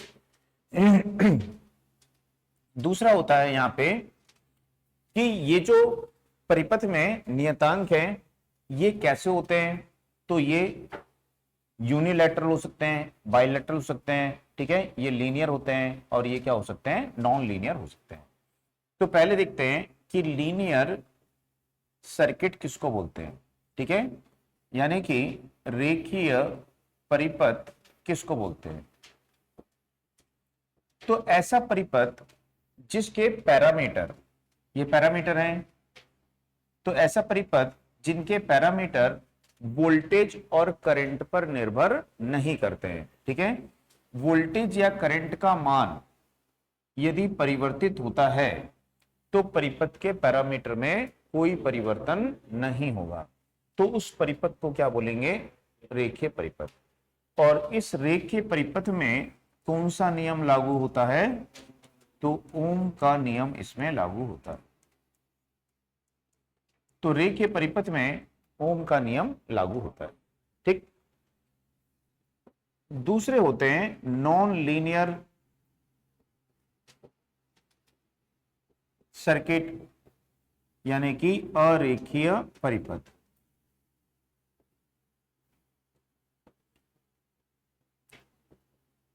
तो रेखीय का उल्टा हो जाता है, ऐसा परिपथ जिसके जो पैरामीटर हैं ये पैरामीटर वोल्टेज और करंट पर निर्भर करते हैं। वोल्टेज या करंट का मान परिवर्तित होता है तो परिपथ के पैरामीटर भी परिवर्तित हो जाते हैं। तो जैसे हमने पढ़ा वैरिस्टर, तो वैरिस्टर में जैसे वोल्टेज बढ़ती है तो उसका प्रतिरोध क्या हो जाता है, घट जाता है। तो वोल्टेज पर निर्भर कर रहा है तो ये क्या है, एक अरेखीय है। जैसे हमने पढ़ा सेंसिस्टर, तो जो सेंसिस्टर है इसमें वोल्ट तापक्रम परिवर्तित होने से क्या होता है, प्रतिरोध बढ़ जाता है, इसका परिवर्तित हो जाता है, तो इसको क्या बोलेंगे, ये क्या है, एक अरेखीय है। तो समझ में आया। तो ऐसा परिपथ जिसके पैरामीटर स्थिर नहीं होते हैं, वो वोल्टेज और करंट पर निर्भर करते हैं, यदि उनका मान परिवर्तित होता है तो परिपथ के पैरामीटर भी परिवर्तित हो जाते हैं, तो उसको क्या बोलेंगे, अरेखीय। तो अरेखीय जो होता है इसमें ओम का नियम लागू नहीं होता।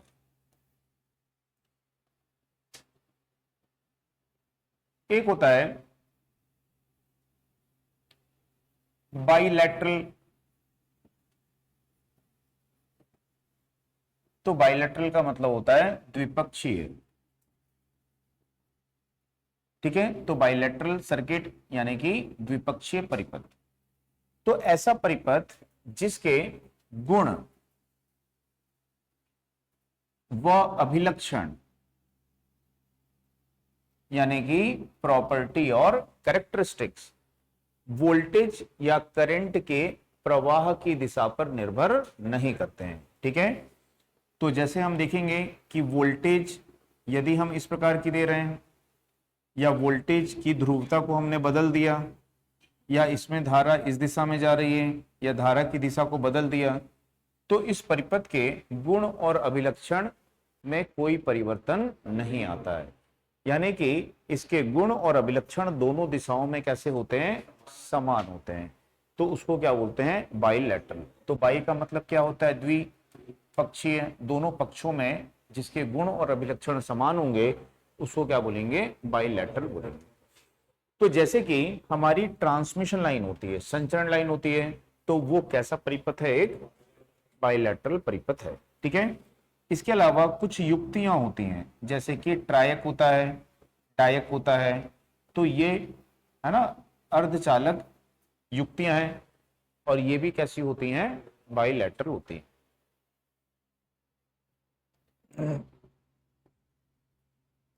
इसके बाद में होता है यूनिलैटरल।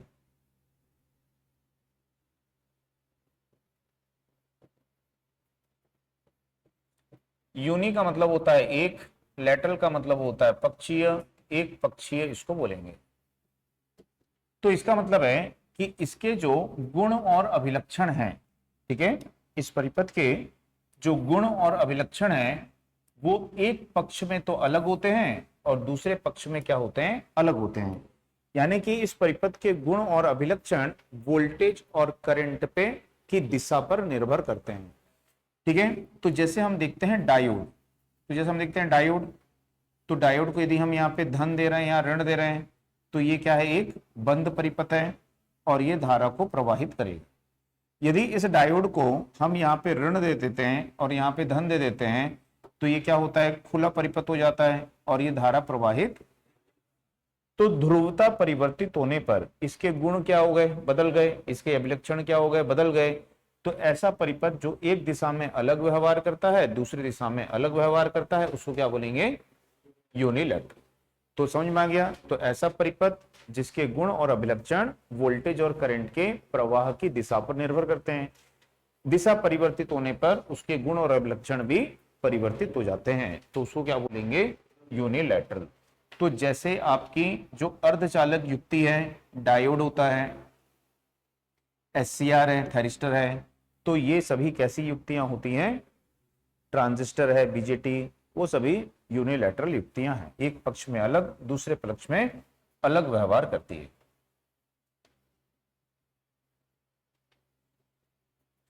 इसके बाद में एक होता है एक्टिव, यानी कि सक्रिय परिपथ।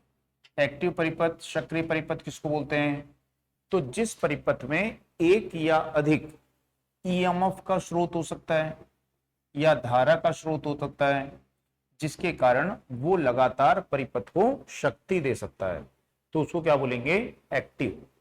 तो समझ में आया। तो ऐसा परिपथ जिसमें ईएमएफ या धारा के एक या अधिक स्रोत होते हैं, तो उसको क्या बोलते हैं कि वो एक एक्टिव नेटवर्क है, सक्रिय परिपथ है, ठीक।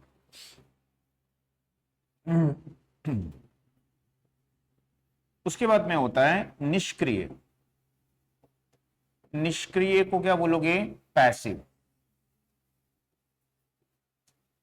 तो पैसिव का मतलब क्या होता है, जिसमें वोल्टेज या करंट का कोई भी स्रोत नहीं है, जो हमको धारा नहीं दे सकता है, उसको क्या बोलेंगे, पैसिव बोलेंगे।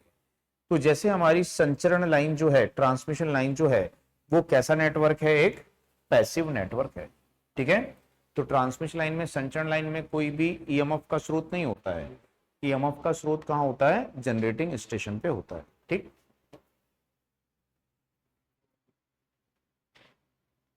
इसके बाद में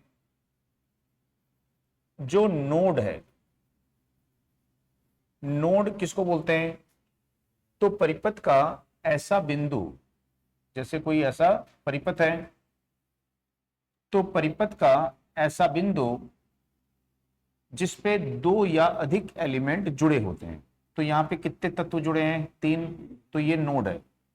यहां कितने तत्व जुड़े हैं, 2, तो ये भी नोड है।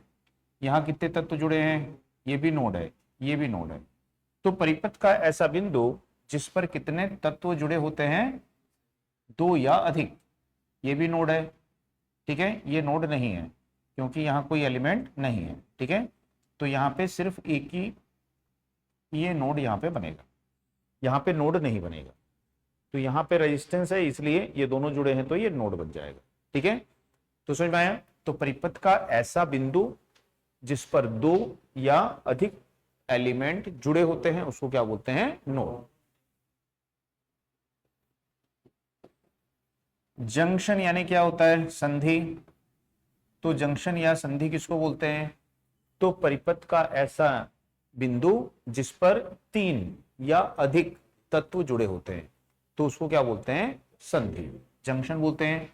तो एक ये संधि है और एक ये संधि है, इस पे कितने जुड़े हैं, 1 2 3 या अधिक भी हो सकते हैं तो उसको संधि बोलेंगे। ठीक है, इसके बाद में होता है लूप। लूप को क्या बोलते हो आप, वलय। तो लूप का मतलब होता है परिपथ का एक बंद भाग। ठीक है, तो इसे परिपथ में हम यहां से चलना चालू करेंगे तो बिना उंगली उठाए हम वापस वहीं पहुंच गए, तो ये क्या बन गया, एक लूप बन गया। यहां से चलना चालू किए, बिना उंगली उठाए हम वापस वहीं पहुंच गए, तो ये क्या बन गया, एक लूप बन गया। यहां से चलना चालू किए, बिना उंगली उठाए हम वापस वहीं पहुंच गए, तो ये भी क्या बन गया, एक लूप बन गया। तो इसमें कितने लूप बन गए, यहाँ पे 3 लूप बन गए। ठीक है, तो लूप का मतलब समझ आया, बंद बंद भाग परिपथ का, जहां से चलना चालू करोगे बिना उंगली उठाए वहीं पहुंच जाओ तो वो लूप बन जाएगा। तो ये बड़ा वाला भी एक लूप बन गया और ये छोटे वाले भी क्या कर रहे हैं, यहाँ पे लूप बना रहे हैं। ठीक है, एक होता है पाश, पाश यानी मेष। तो पाश या मेष का मतलब होता है ऐसा लूप जिसके अंदर कोई दूसरा लूप नहीं बन सकता है। तो जैसे कि ये बड़ा वाला जो लूप है, इसके अंदर ये छोटे लूप बने हुए हैं ना, तो इस बड़े वाले को लूप नहीं, पाश नहीं बोलेंगे। छोटे वाले जो बने हैं इसके अंदर और कोई लूप बन सकता है क्या, नहीं बन सकता है। तो छोटे वाले क्या है, यहाँ पे पाश, मेष। तो मेष का मतलब होता है कि परिपथ का ऐसा लूप जिसके अंदर कोई दूसरा लूप न बनाया जा सके। ठीक है, तो लूप यदि बोलेगा कितने हैं, तो यहाँ पे 3 लूप हैं, और पाश बोलेगा, मेष बोलेगा तो कितने हैं, यहाँ पे 2 मेष हैं, 2 पाश। ठीक है, तो इस तरह से इसको आपको ध्यान में रखना है।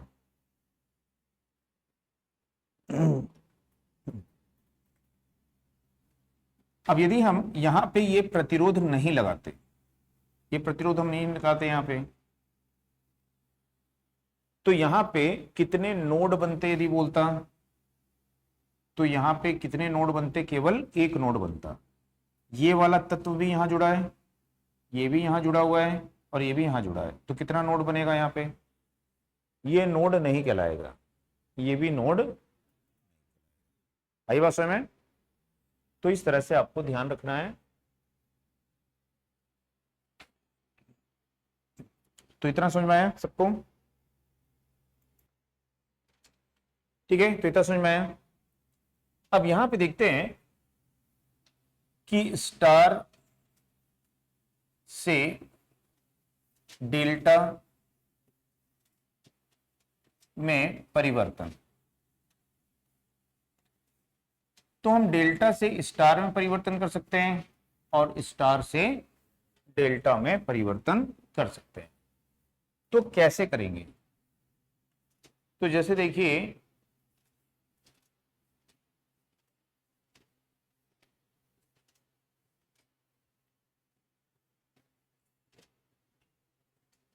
ये स्टार है, स्टार के ये प्रतिरोध है यहां पे,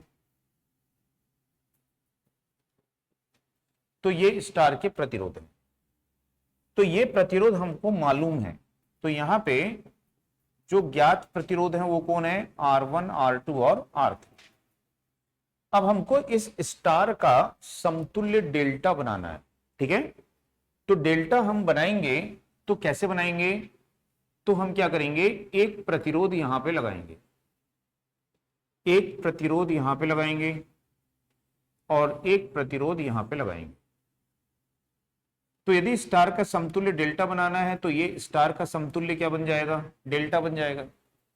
तो डेल्टा बनाने के लिए हमको इन प्रतिरोध का मान तो पता होना चाहिए। तो इनका मान कैसे पता चलेगा, तो इनको कुछ नाम दे देते हैं हम। तो देखेंगे कि ये बिंदु 1 और 2 के मध्य जुड़ा हुआ है, तो इसको नाम दे दिए क्या, 1 2, 1 और 2 के मध्य है। ये 2 और 3 के मध्य जुड़ा हुआ है, 2 3 नाम दे दिए। ये 3 और 1 के मध्य जुड़ा है, 3 1। ठीक है, तो ज्ञात प्रतिरोध ये है और अज्ञात क्या है हमारे पास में, तो अज्ञात है R12 R23 और R31। यदि इनका मान पता चल जाए तो उनका मान रख देंगे, ठीक है, तो इस स्टार का समतुल्य डेल्टा बन जाएगा और इस स्टार को हटा देंगे यहां से। ठीक, तो इनका मान ही निकालना पड़ता है, तो उसको कैसे निकालेंगे? तो 1 2 निकालना है ना, तो इसमें देखो क्या है, 1 और 2 है, तो क्या करोगे, पहले दोनों को जोड़ दोगे, R1 R2 दोनों को जोड़ दिए, फिर धन दोनों को गुणा करोगे, और इसमें क्या नहीं है तो 3 से भाग दे देंगे। या फिर ऐसे समझ सकते हो कि ये कहां जुड़ा है, इन दोनों के बीच, तो जिन दोनों के साथ ये जुड़ा है पहले उनको जोड़ेंगे, फिर उनको गुणा करेंगे और तीसरे वाले से भाग दे देंगे। ठीक है, इसी तरह से आपको क्या निकालना है, 2 3, तो R2 प्लस R3 प्लस दोनों को गुणा, और तीसरा कौन बच गया, R31 निकालना है, तो R3 दोनों को गुणा, और कौन बच गया यहाँ पे। तो इस तरह से हम सूत्र से इसके मान को निकाल लेंगे। तो जब हमारे पास में उनका मान आ जाएगा तो उनको यहाँ पे रख देंगे, और ये जो स्टार है, इस स्टार को यहां से हम क्या कर देंगे, यहाँ पे हटा देंगे। तो ये क्या बन जाएगा, उस स्टार का समतुल्य डेल्टा बन जाएगा। आगे बात समझ में? तो इस तरह से हम स्टार का समतुल्य डेल्टा यहां पे बना सकते हैं।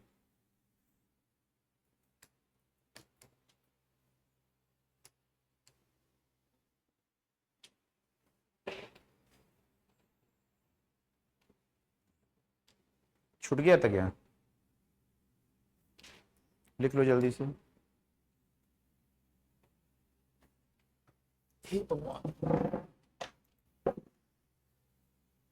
हम्म,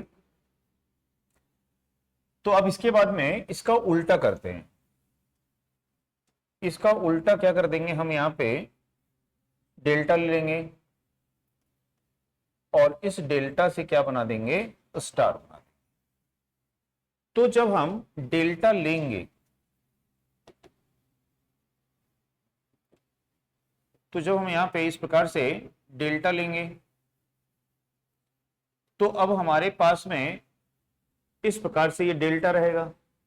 तो ये बिंदु 1 और 2 के बीच जो प्रतिरोध होगा R12, ठीक है, 2 और 3 के बीच का नाम दे दिए 2 3, और इन दोनों के बीच नाम दे दिए 3 1। तो अब ये हमारे पास क्या हो जाएंगे, ज्ञात प्रतिरोध हो जाएंगे। ठीक है, अब इसका हमको क्या बनाना है, समतुल्य स्टार। तो स्टार हम कहां बनाएंगे, तो हम स्टार यहीं पे बनाएंगे। ठीक है, तो अब हमारे पास में ये जो है ये ज्ञात प्रतिरोध हो जाएंगे, और अज्ञात प्रतिरोध जो होगा वो अज्ञात प्रतिरोध क्या हो जाएगा, R123। तो हम स्टार कहां बनाएंगे, तो हम स्टार यहीं पे बनाएंगे इस प्रकार से।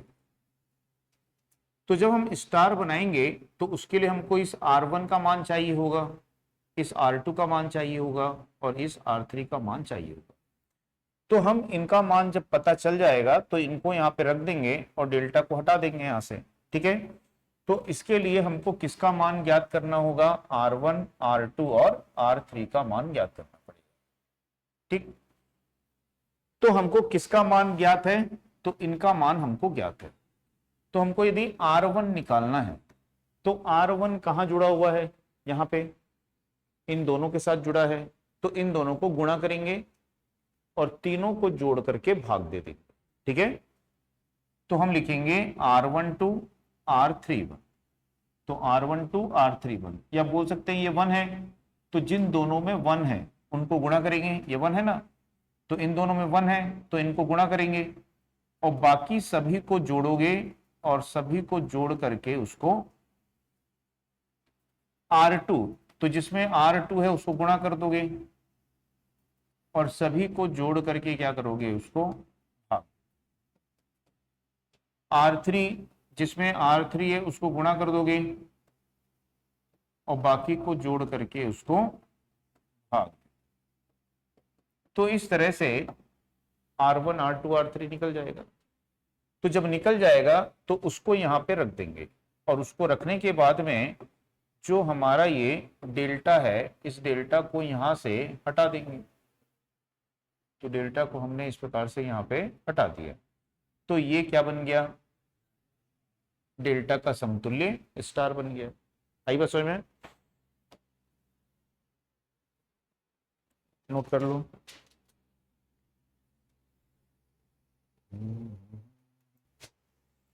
तो इतना समझ में आया सबको? ठीक।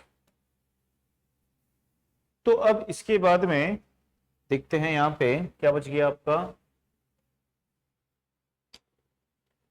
इसमें क्वेश्चन यदि बोलता है, ठीक है, तो यदि क्वेश्चन बोलता है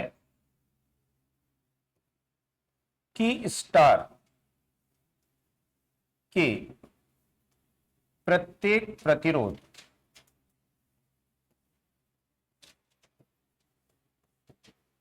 का मान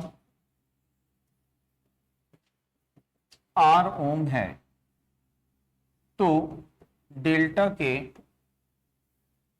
प्रत्येक प्रतिरोध का मान ज्ञात करो। क्या होगा? बात समझ में आ गई? तो इसको याद रखना है कि डेल्टा का जो प्रतिरोध होता है वो स्टार के प्रतिरोध का कितना होता है। तो ये आपको याद रखना है कि डेल्टा का प्रतिरोध स्टार के प्रतिरोध का कितना गुना होता है, 3 गुना होता है। समझ में आ गया? तो ये हमेशा याद रखना। तो यदि स्टार का प्रतिरोध आपका 5 ओम होगा तो डेल्टा का कितना हो जाएगा, 15 ओम हो जाएगा। ठीक, तो इसको आपको हमेशा ध्यान में रखना है और इसी से क्वेश्चन आते हैं एग्जाम में, है ना। तो इस तरह से ये प्रतिरोध वाला चैप्टर हो गया आपका समाप्त। तो अब इसके बाद में देखते हैं विद्युत शक्ति। विद्युत शक्ति यानी कि इलेक्ट्रिक पावर। तो विद्युत शक्ति या इलेक्ट्रिक पावर का मतलब क्या होता है? यदि किसी परिपथ में धारा प्रवाहित होती है, वोल्टेज देते हैं, धारा प्रवाहित होती है, तो उस परिपथ में क्या किया जाता है, कार्य। तो किसी परिपथ में जो कार्य हो रहा है वो किस दर से हो रहा है, तो कार्य के करने की दर ही क्या कहलाती है, विद्युत शक्ति। तो जो परिपथ होता है, परिपथ में कार्य करने की दर विद्युत शक्ति कहलाती है।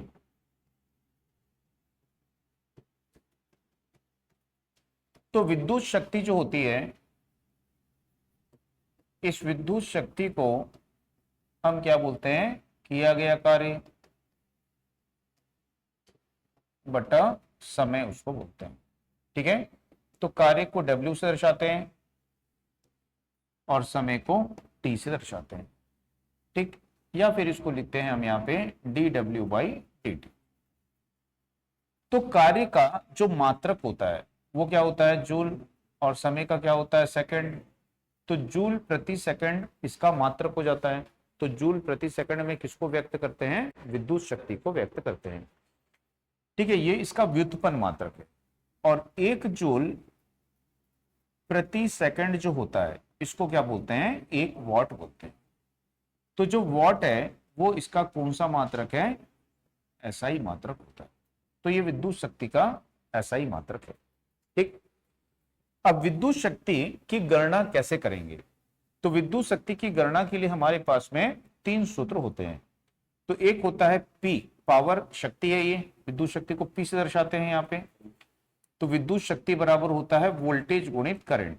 तो यदि वोल्टेज और करंट को गुणा करेंगे ना परिपथ के, तो क्या मिल जाएगी, या फिर वोल्टेज पता है तो उसका वर्ग कर देंगे बटा प्रतिरोध कर देंगे, तो इससे भी विद्युत शक्ति मिल जाएगी।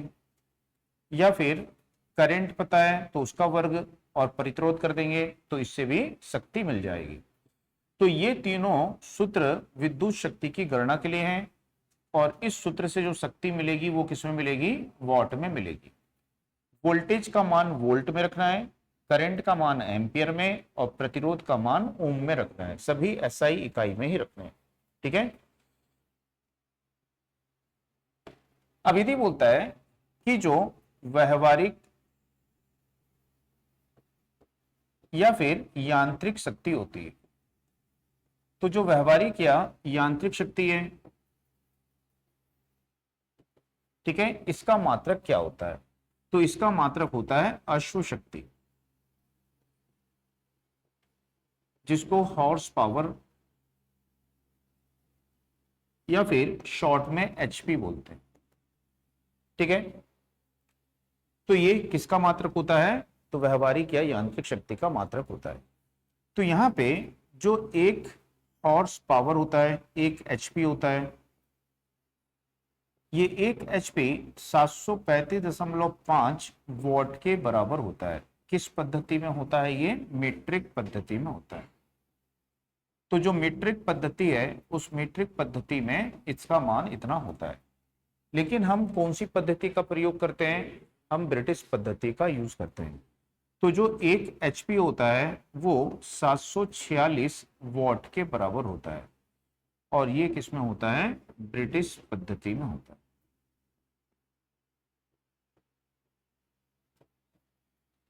ठीक है,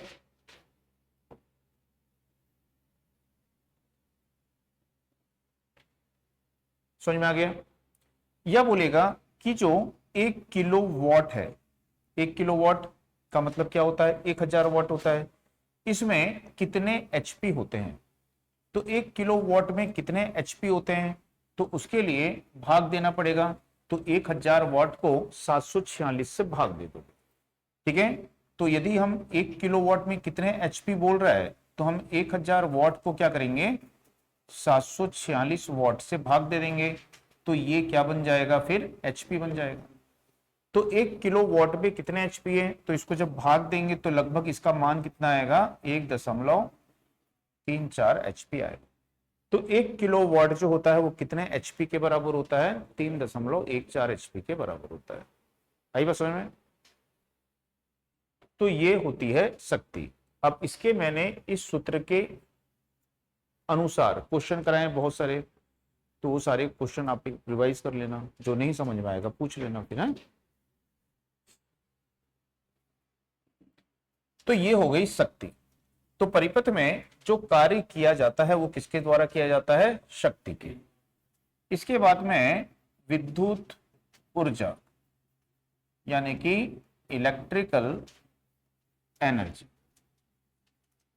तो विद्युत ऊर्जा, इलेक्ट्रिकल एनर्जी का क्या मतलब होता है? तो विद्युत ऊर्जा, इलेक्ट्रिकल एनर्जी का क्या मतलब होता है?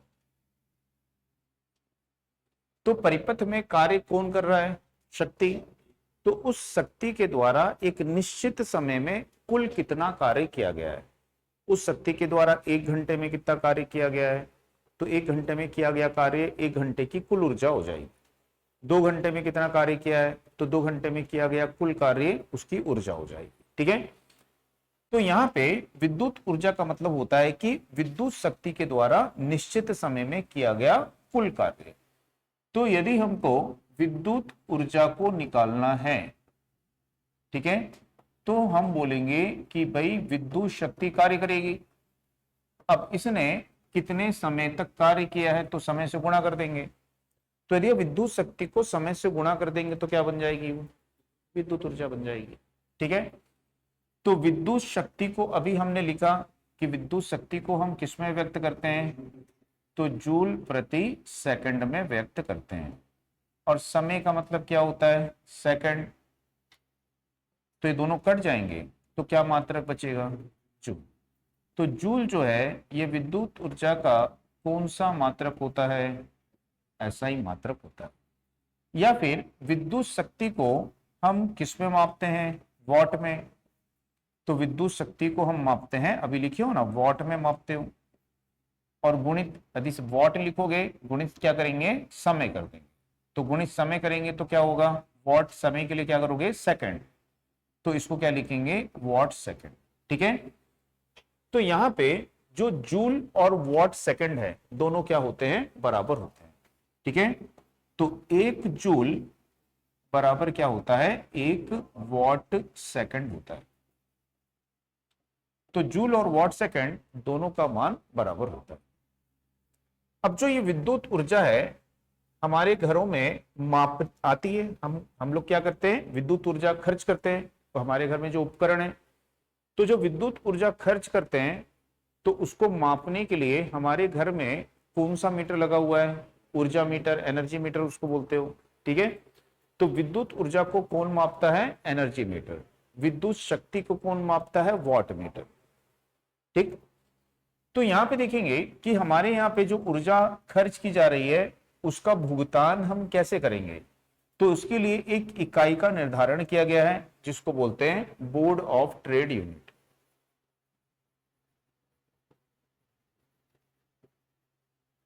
तो इसको शॉर्ट में बोलते हैं बीओटी। तो 1 बीओटी जो होती है ये किसके बराबर होती है, 1 किलो वॉट आवर के बराबर होती है। तो के स्मॉल लेटर में, डब्ल्यू कैपिटल लेटर में और एच कैसा रहेगा, स्मॉल लेटर में रहेगा। तो 1 बीओटी किसके बराबर होती है, 1 किलोवाट आवर के बराबर होती है। ठीक, तो 1 किलोवाट का मतलब क्या होता है, 1000। 1 किलोवाट आवर का मतलब क्या होता है कि 1 किलोवाट का कोई उपकरण है और उस उपकरण को आप 1 घंटे तक चला रहे, तो आप कितनी यूनिट खर्च करोगे, 1 यूनिट खर्च करोगे। या बोलेंगे हम कि 1000 वॉट, 1 किलोवाट यानी क्या हो गया, 1000 वॉट के किसी उपकरण को 1 घंटा मतलब क्या हो गया, 3600 सेकंड हो गया। या इनको हम गुणा करेंगे तो कितना होगा, 36 गुणे 10 की घात 5 वॉट सेकंड हो जाएगा। और वॉट सेकंड ही क्या होता है, जूल होता है। तो इसको क्या लिख सकते हो, जूल लिख सकते हो। तो 1 किलो वॉट आवर में 36 गुणे 10 की घात 5 वॉट सेकंड या जूल होते हैं। या फिर एक बीओटी में इतने वॉट सेकंड या जूल होते हैं। आई बात समझ में। दूसरा आपको याद रखना है कि